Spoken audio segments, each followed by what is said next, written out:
Hi, welcome in. We're just gonna be right back this way. We'll be down this hallway here. And we're gonna be right in this room here for your preoperative visit with Dr. Simon or Jen. So today we're just gonna go over your current medications and all your allergies, all your current symptoms, and we're gonna review your labs, EKG, medical clearance, make sure you're all good to go for surgery.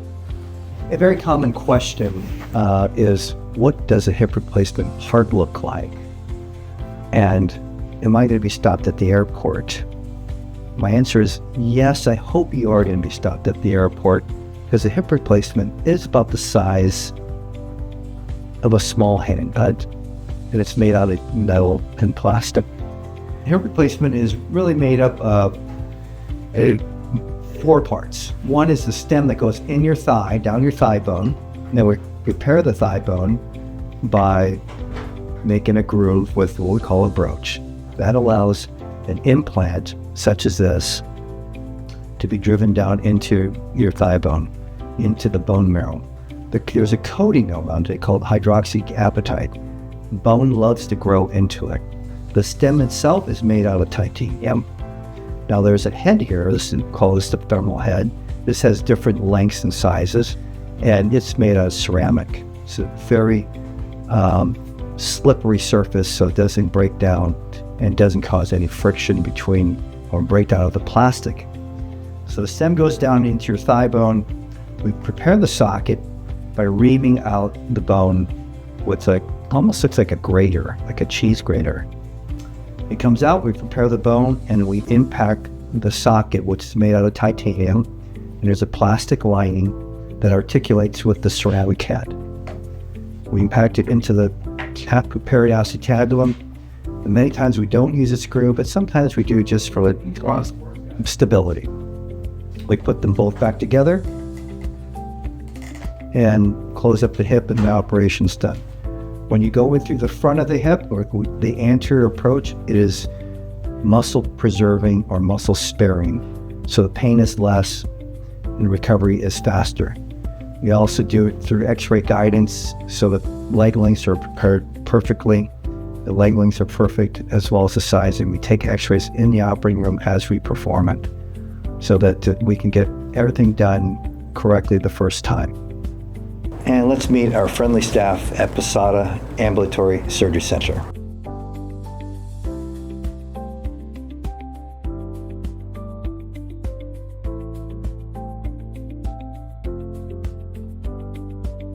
Good morning. Good morning. Welcome to Posada. I'm Anna. This is Kim. They'll be taking care of you. They'll be asking you certain questions and making sure that your medical history is current. They're going to want to know your medications, your surgical history. They're going to tell you to wear loose clothing, bring your medicines with you, and be knowledgeable about your health history. Then they will have you fill out some forms and consents, as every place would. You'll have a seat behind you, and then wait for one of the nurses to bring you back. And also, if you're having a total, you probably want to bring your walker or crutches with you. A total means a joint replacement, such as a hip or knee replacement. And be sure to have the name and phone number of your driver. Yes. And bring a smile on your face. Well, my name's Becca. I'm going to be one of the nurses taking care of you today. This is where I will confirm your name, date of birth, and what we're operating on. And we just want to make sure we're on the same page on the side that we're operating on too. And then when we get through these doors, there's a chance to use the bathroom if you need to. I'm also going to confirm when your last food and fluid intake is, and hopefully you will say the night before, and that you took your medication, any medications you took this morning too. And then this is where we are going to be today. There's 3 different bays. This is the pre-op area, but this is where you'll be today. You're gonna sign 2 forms for us when we get here. You're gonna sign surgery consent, and you're also gonna sign anesthesia consent. You are going to see 3 different people before you head back into the operating room. You're going to see Dr. Sima, where he's going to mark the correct knee or hip or shoulder, whatever you're operating on, he will mark it. And then you'll also see the anesthesiologist. So if any questions regarding anything, they'd be happy to answer. You're also going to see an operating room nurse who's going to be in the room with you. And then you'll get dressed into a robe. So you'll come on the other side, and we'll give you privacy, but this will go right over. You're going to be in it. We take everything off, okay? And this is going to be open to the back and over the head. You get a belongings bag. You get a party hat, and you'll ultimately get some socks and your leg compressions. Once you're done with surgery, we go over to the recovery room, and then after you get dressed and all ready, we will shave if we need to, or clean, and we'll clean the area with. I will show you. With this little scrubby. It kind of looks like an orange bad spray tan. It's the first scrub. They'll scrub you really well back there too, but this is just the first cleaning. And they'll bring this bag too? Yes. Everything's going to go under your bed so we won't lose it, and everything will be labeled too. So you'll make sure to take jewelry off, and if you forget to take it off, and if you have glasses, we have lots of things like envelopes we can put them in with your label.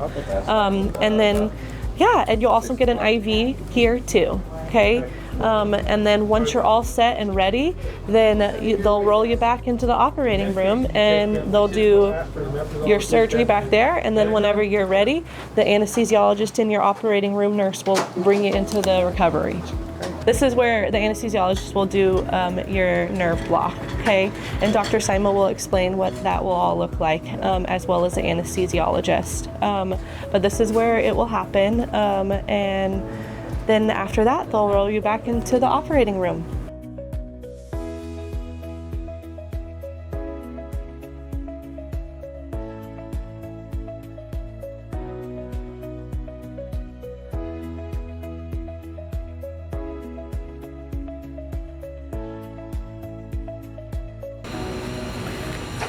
All right, coming out of the OR, you'll be wheeled back into PACU, which is our recovery area. So you'll be wheeled back into a bay that looks just like this. We'll hook you up to our monitors and get you set up to kind of sit and recover from the anesthesia. This is also where we'll do your nerve block for a total knee. You'll be pretty sleepy when you come out of the OR, so most patients don't remember it, but this is where we do it. If you have a total hip done, you'll also wake up with a drain usually. So we'll monitor your drain, we'll monitor your vitals and pain, and get your compression stockings put on, and wait for the spinal anesthetic to wear off. It takes 2 to 3 hours for it to wear off. We will always recommend bringing something to entertain yourself for those couple hours, because you'll be awake but without feeling in your lower legs. So the spinal wears off from the toes upwards. So we'll be checking your sensation in your toes, checking your calves and your knees, and then the last area to have sensation come back is your glutes. So once you can squeeze your glutes together, then we'll start moving you around and have you sit at the edge of the bed, and then we'll get our physical therapist to come evaluate you. Once they've evaluated you, they'll check your sensation, make sure that you're safe to stand, walk you to the bathroom, and then once everything's clear, you'll be able to go home as long as your vitals are stable and pain is well controlled, and then you'll be able to walk out.